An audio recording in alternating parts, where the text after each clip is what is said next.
It's sort of semi-biographical, based on a few incidents that happened to myself and then other people that I interviewed. In a short space of time, I lost two very close friends. Then shortly after that, I got very ill and rushed to hospital thinking I was going to die. And in the waiting area, I felt too embarrassed to call any of my friends. Being a man, I thought that, try and deal with this by myself. I then made a full recovery. And then shortly after that, walking home in the early hours of the morning, I got chased by two men on a moped with knives who mounted the curb and started shouting, kill him, kill him. And I had to run for like 4 or 5 minutes. But I eventually managed to get in to a car that eventually stopped. And then when they dropped me home, took half a bottle of whiskey and sort of drowned my sorrows. And I just thought, I don't know how to cope in life as a man. So I messaged my friends and I'm like, this is how I'm not coping as a man. This is how I'm not coping in life. And I didn't think anything of it. And in the morning, I've looked at my phone. I've got messages from all of them coming back. They're like, this is how we don't cope in life. This is what we don't tell our wives, our girlfriends, our mums. This is why we choose certain vices to sort of hide our void of how we're not dealing with it.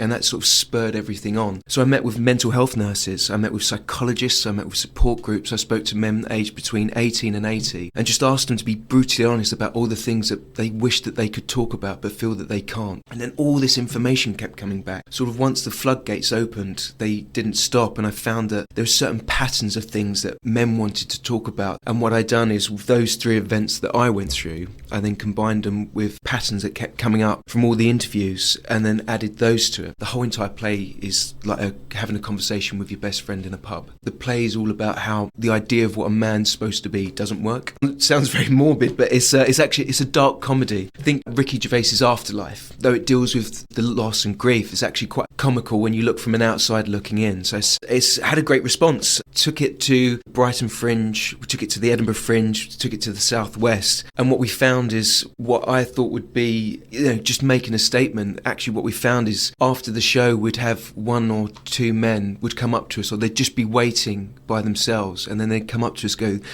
that scene you spoke about in your story, that happened to me, or what you're talking about in that play, that happened to my friend. And what we've found is that a lot of men feel that they're alone in the situations that they've gone through in life, and actually by putting it on stage and being very brutally honest but having it in a very light-hearted, comical way, they've found that they're not alone in these situations, and the response has been phenomenal. From Edinburgh, men would speak about how their friends have committed suicide and they don't know how to cope. Listening to the stories of the audience members afterwards, it was always encouraging them and realising that actually vulnerability is a strength, not a weakness, and it's championing that whole idea.